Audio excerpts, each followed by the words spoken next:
My name is Natalie Coleman, and I'm the designer behind the women's wear label Natalie B Coleman. I set it up 3 years ago, so I'm now selling in 15 different countries, and I produce 2 collections a year. Very good. Natalie, you were invited here this morning as one of the role models, I think, for the young teenagers, the young girls who are here today for Microsoft's International Women's Day event. And you told a very interesting story, I think, about how you found your way into your niche, into your career, which is where you are, doing it all on your own terms. Tell me about that. Where were you, let's say, take yourself back to when you were the age of these girls that are here. Did you know what you wanted to do, where you wanted to be?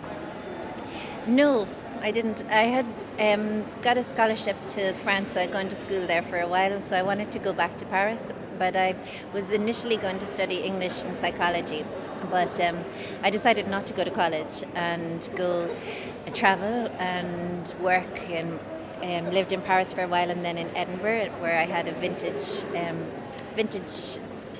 managed a vintage store, and I also had a stand at the weekends for clothes. So I decided at 24 then to go to Limerick, but I'd already started making clothes. I had a little small label called Lucky Bitches, which I learned how to sew, basically just deconstructing clothes and remaking them, and I was selling to 3 stores in Ireland. So from that I said, okay, I need to learn this properly. So I took the steps then to go to Limerick College of Art and Design. That was interesting, because you were saying that you went to college when you saw a need for it, or when you saw that it actually fitted into what was at that stage for you an emerging plan.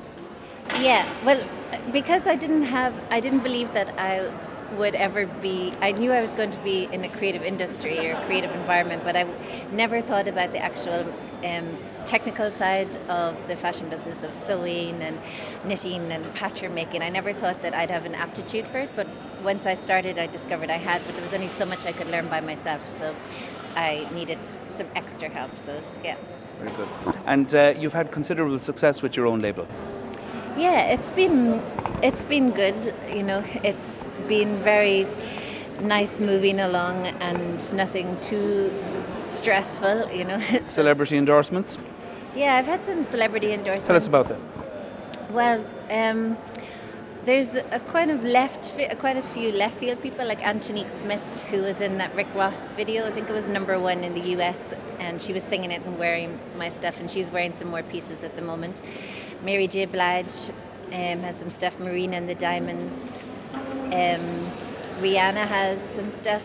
Yeah, that's about it. But I don't really care too much about that. I prefer people going in and buying the clothes, and real people wearing them.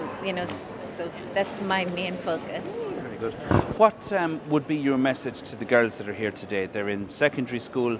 They may be unsure as to what to do next. They may be interested in some things and not in others. They may feel pressured, or that there are certain steps expected of them.